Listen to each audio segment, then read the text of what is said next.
नमस्कार दोस्तों, स्वागत है आपका हमारे इस वीडियो में। और इस वीडियो में हम आपको बताने वाले हैं कूलर की पूरी वायरिंग, यानी कि कंप्लीट वायरिंग आप देख सकते हो। हमारे सामने देख रहे हो आप, एक कूलर का पंप है, एक स्विच है और यहाँ पर दो रेगुलेटर दिख रहे हैं, जिनके द्वारा हम जो कूलर की मोटर की स्पीड होती है उसको कंट्रोल करेंगे, कम करेंगे। और पूरी वायरिंग देखिए, यहाँ पर एक कैपेसिटर भी रखा हुआ है, यानी कि स्टार्टिंग से लेके एंड तक की जो वायरिंग है वो आपको सिखाने वाले हैं। यहाँ पर आप देखिए, एक मोटर है कूलर की, जो कि 4 तार है इसके अंदर। देखिए, 2 है रनिंग की, 2 स्टार्टिंग की। तो इस मोटर को हम कैसे कंट्रोल कर सकते हैं, इसकी स्पीड को, वो आज की वीडियो में हम सीखने वाले हैं। तो इसके लिए देखिए दोस्तों, हमने जो रेगुलेटर लिए हैं दोनों, वो रेगुलेटर है एक तो यहाँ पर ये 4 टर्मिनल दिए हुए हैं यहाँ पे, यानी 4 टर्मिनल वाला एक रेगुलेटर है। और यहाँ पर जो दूसरा रेगुलेटर है वो है ये देखिए, यहाँ पर ये जो रेगुलेटर है ये 1000 वाट का एक डिमर है दोस्तों। देखिए ऐसे करता है ये, ऐसे बिल्कुल वॉल्यूम टाइप का है, बिल्कुल आवाज़ नहीं कर रहा है ये। और ये वाला जो रेगुलेटर है ये ऐसे आवाज़ कर रहा है, यानी कि यह जो रेगुलेटर है दोस्तों, यह काम करता है जो 3 स्पीड की मोटर होती है उस पर। और इससे आप क्या कर सकते हो, कोई भी कूलर की मोटर की स्पीड कम कर सकते हो, वो सिंगल स्पीड की हो या फिर वो 3 स्पीड की मोटर हो उसकी। तो आज की वीडियो में आपको ये कनेक्ट करके दिखाने वाले हैं। तो बेसिक जो कनेक्शन होते हैं वो हम पहले देख लेते हैं। बेसिक कनेक्शन करने के लिए दोस्तों आपको क्या करना है, सबसे पहले जो 4 तारें होती हैं कूलर की मोटर की, उनमें से कोई भी 2 तार, एक रनिंग की और एक स्टार्टिंग की वायर को आपस में ऐसे कनेक्ट कर लीजिए। यानी जैसे एक सीलिंग फैन के कनेक्शन होते हैं वैसे ही आपको शुरू में कनेक्शन करने हैं, ठीक है। तो ऐसे हमने कर लिया, एक रनिंग और एक स्टार्टिंग की वायर को कनेक्ट आपस में कर लिया। देखिए अब हमें क्या करना है, एक रनिंग और एक स्टार्टिंग की जो वायर बच गई है उसको आपको कैपेसिटर के साथ कनेक्ट कर देना है। यानी कैपेसिटर की 2 वायर के साथ आपको कनेक्ट इसको कर देना है। और यहाँ पर हम इन दोनों को ऐसे कनेक्ट कर देते हैं। और अब आपको क्या करना है, कोई भी वायर ले लेनी है, मेन वायर, उसको आपको यहाँ पर कनेक्ट करना है। देखिए ये जो एक जो ये वाली वायर जो हमने कनेक्ट की ये, और एक यहाँ पर जो रेड वायर कैपेसिटर के साथ कनेक्ट कर रखी है, इसके साथ हमें कनेक्ट करना है। और अब हम इसको एक बार चेक कर लेते हैं कि जो कनेक्शन है वो सही है, मोटर हमारी जो है वो सीधी चल रही है या नहीं चल रही है, वो हमें देखना है। तो देखिए दोस्तों, मोटर हमारी ऐसे चल रही है, यानी कि ऐसे कर रहे हैं तो हमारी मोटर ऐसे एंटी क्लॉकवाइज घूम रही है। देखिए ठीक है, तो इसका मतलब ये जो कनेक्शन है वो बिल्कुल सही है हमारे, ठीक है। यानी मोटर जब लगाएंगे हम तो हवा देगी, सीधी चलेगी हमारी मोटर, ठीक है। तो अब हमने ये कनेक्शन कर लिया। मान लीजिए आपकी कोई एयर ब्लेड है वो दूसरे टाइप की है, तो आप इसको चेंज भी कर सकते हो, यानी क्लॉकवाइज घूमने वाली है, एंटी क्लॉकवाइज घूमने वाली, तो आप इसको चेंज कर सकते हो। यानी ये कनेक्शन यहाँ पे रेड वायर को आपस में आप चेंज करके आपकी जो मोटर है वो अभी जैसे घूम रही है उसके जस्ट उल्टा घूमेगी, ठीक है। तो अभी ये कनेक्शन हो गया। अभी हम क्या करते हैं, इस काली तार को लगा देते हैं टेप। अब दोस्तों आपको क्या करना है, देखिए यहाँ पर जो ये 2 वायर बच गए, इन दोनों वायर के हमें कोई भी 2 वायर जोड़ देनी है। जिस तरह ये मोटर आपके कूलर के अंदर लगी हुई है, तो आप इसमें 2 वायर ऐसे जॉइंट कर लीजिए। तो इन दोनों वायर को जॉइंट करने के बाद आप इसको टेप लगा दीजिए।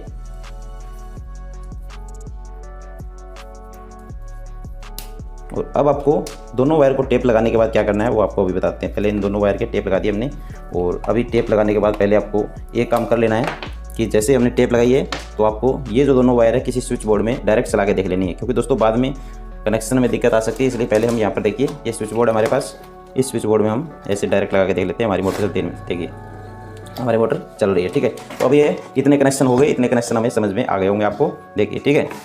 अब आपको क्या करना है, अब हमें फ्रेंड्स करना है ये कनेक्शन। ये देखिए ये 2 वायर होगी, ये थोड़ी बड़ी है।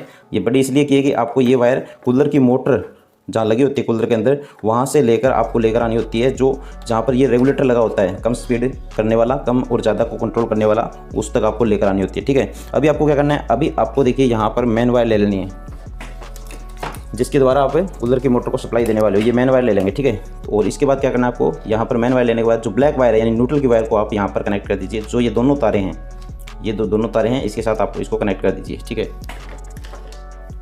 तो जो मेन वायर है उसमें से न्यूट्रल की वायर को आपको यहाँ पर डायरेक्ट एक बार जोड़ देना है। देखिए ठीक है, किसके साथ जोड़ा हमने, ये जो कूलर की मोटर की 2 वायर हमने निकाली थी उसके साथ। और अब आपको क्या करना है, ये एक वायर और चाहिए थी हमें, तो इस वायर को हम यहाँ जोड़ लेते हैं, ठीक है। तो कलर कोई भी हो सकता है, कलर की आप ये मत कीजिए कि भी यहाँ पर जो पीले रंग की तार है वो यहाँ लगा दिए, यहाँ पर पीले रंग की तार यहाँ है, तो ऐसा कुछ नहीं है। यानी कि इसको हमने टेप लगाया, और ये जो न्यूट्रल का कनेक्शन है ये कहाँ कनेक्ट करेंगे वो देखिए, ठीक है। ऐसे हमने यहाँ कनेक्ट कर लिया इसको, जो कूलर का पंप होता है वहाँ पर आपको कनेक्ट करना है इसको, ठीक है। तो इतनी कट कर लेते हैं, और इसको कनेक्ट करना है आपको। जो ये पंप का स्विच है इसको दोस्तों न्यूट्रल देनी जरूरी है ना, क्योंकि जब हमारा ये कूलर का पंप चलेगा तो इसको न्यूट्रल की सप्लाई मिल चाहिए। तो यहाँ पर इसको ये देखिए यहाँ पर कनेक्ट किया हमने ऐसे, तो इसको कनेक्ट कर देंगे। जो कूलर का स्विच है इसका पंप का, इसके नीचे वाले टर्मिनल पर हम इसको कनेक्ट कर देते हैं। यानी अब हमारे इस स्विच को न्यूट्रल की सप्लाई मिल चुकी है, ठीक है। अब हम क्या करेंगे, अब ये जो वायर है यानी दूसरी वायर जो कूलर की मोटर में कनेक्ट है, इसको हम कनेक्ट करेंगे। देखिए कहाँ पर, ये जो रेगुलेटर है कौन सा, ये जो 1000 वाट का हमने डिमर लिया है, रेगुलेटर लिया है, इसकी एक वायर के साथ हम यहाँ पर कनेक्ट कर देंगे। देखते रहिएगा कनेक्शन, थोड़ा सा समझना आपको बहुत ज़्यादा ज़रूरी है इसको। तो यहाँ पर ये जो वायर है कूलर के रेगुलेटर की, इसको हम छील लेते हैं। और ये जो कौन सी, ये जो वायर है, ये वायर इस मोटर की है, यानी यहाँ पर देखिए हमने कनेक्शन किए हैं, इसकी है, ठीक है। तो इसको हम क्या करेंगे, यहाँ पर जो रेगुलेटर है इसके साथ हम कनेक्ट कर देंगे, ठीक है। और इसको लगा देंगे टेप,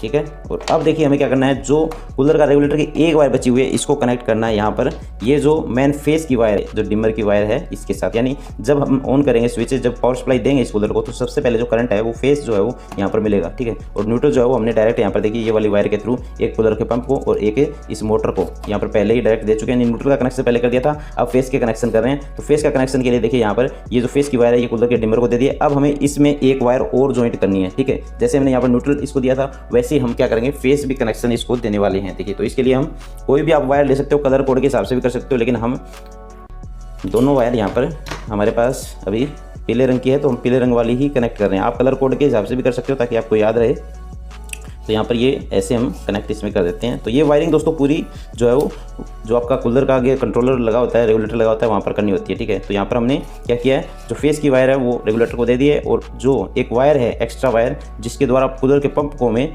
फेस का कनेक्शन देना है, यानी कूलर पंप जिससे चलेगा, उसमें हमने ये अभी एक छोटा सा टुकड़ा लगा देंगे। और इस प्रकार से अब इस वायर को छील लेंगे आगे से। और छीलने के बाद यहाँ पर जहाँ पर हमने देखिए इसे स्विच के इनपुट टर्मिनल पर हमने क्या लगाया था, न्यूट्रल की वायर पहले कनेक्ट की थी, वैसे ही फेस की वायर यहाँ पर इस सुराख में से निकालते हुए, इस होल में से निकालते हुए हम यहाँ पर कनेक्ट कर देंगे।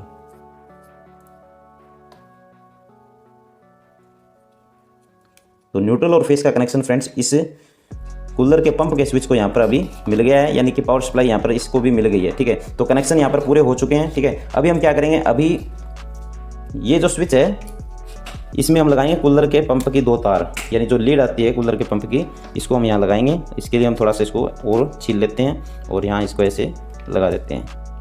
तो इस प्रकार से कूलर की पूरी जो वायरिंग है फ्रेंड्स वो इसी प्रकार से होती है, वो मैंने आपको बता दी है। दोबारा आपको समझा दूंगा अभी एक बार। जो कूलर के पंप की ये जो दोनों तार है आप कहीं पर भी लगा सकते हो, लेकिन ये लगानी है आपको जो आउटपुट टर्मिनल होता है, यानी कि देखिए यहाँ पर गैप दिया हुआ, देखिए नीचे की तरफ ज़्यादा जो गैप होता है वो इनपुट टर्मिनल होता है, क्योंकि ये दिखने में बाहर से देखिए एक जैसा ही होता है, यहाँ पर कोई निशान भी नहीं होता है। जो कूलर के पंप का स्विच है इसके आउटपुट टर्मिनल पर हम ये लगा देंगे दोनों वायर। तो एक में क्या होगा, ऑन करेंगे तो फेस आ जाएगा, और दूसरे से क्या होगा, न्यूट्रल इसको मिल जाएगा। ये देखिए इस प्रकार से हमने कनेक्शन यहाँ पर कर दिए हैं, ठीक है। तो आप यहाँ पर टेप लगा सकते हो, ठीक है। तो अब हम देखिए यहाँ पर कनेक्शन कर दिया। अब हम आपको चला कर दिखाते हैं कैसे हमारा काम करता है। अब सिंपल आपको क्या करना है, आपको ये जो प्लग होता है, ये जो वायर है हमारी मेन वायर, इसको आपको यहाँ पर लगा देना है, जो किसी भी बोर्ड में आप लगा दीजिए। देखिए यहाँ पर हम यहाँ पर रख देते हैं, ये देखिए इस बोर्ड में हमने लगा दिया है। और ये मोटर हमारी, ये डिमर है, कनेक्शन हमने देखिए कर दिया है, ठीक है। समझ में आ गया होगा आपको। और अब हम इसको ऑन करते हैं, किसको, जो ये पहले इसको बंद कर लेते हैं और इसको ऑन कर दिया। देखिए स्विच को ऑन करने के बाद सबसे पहले हम ये चलाते हैं, क्या, ये जो डिमर है इसको ऑन करते हैं। देखिए हमारी मोटर चल रही है, और स्पीड अगर कम करनी हो हमें तो इसको थोड़ा सा क्लॉकवाइज घुमाना है, इसमें थोड़ा सा उल्टा होता है, ठीक है। ये देखिए क्लॉकवाइज जैसे घुमाया तो हमारी जो स्पीड है वो कम हो चुकी है, और जैसे आप इसको एंटी क्लॉकवाइज करोगे तो स्पीड जो है वो फुल चलेगी ऐसे, ठीक है। और ऐसे कम आप इसको कर सकते हो, ठीक है। ये देखिए फ्रेंड्स, ठीक है। तो ये कूलर का जो कंट्रोलर है वो लग गया है, रेगुलेटर जो है वो लग गया है, कम और ज़्यादा स्पीड इससे आप कर सकते हो, ठीक है। तो इस प्रकार से आप ये कर सकते हो। अब इसके बाद में मान लीजिए आपकी कूलर की मोटर चल रही है, आपको चलाना है पंप कैसे चलाओगे, देखिए इसको स्विच को ऑन करोगे, ये देखिए दोबारा ऑन करता हूँ, ठीक है। देखिए ऑन हो रहा है, ठीक है। इस प्रकार से आप क्या कर सकते हो, एक कूलर की मोटर की पूरी वायरिंग कर सकते हो, ठीक है फ्रेंड्स। तो वीडियो कैसे लगी कमेंट करके बताना, चैनल पर सब्सक्राइब जरूर कर लेना। धन्यवाद।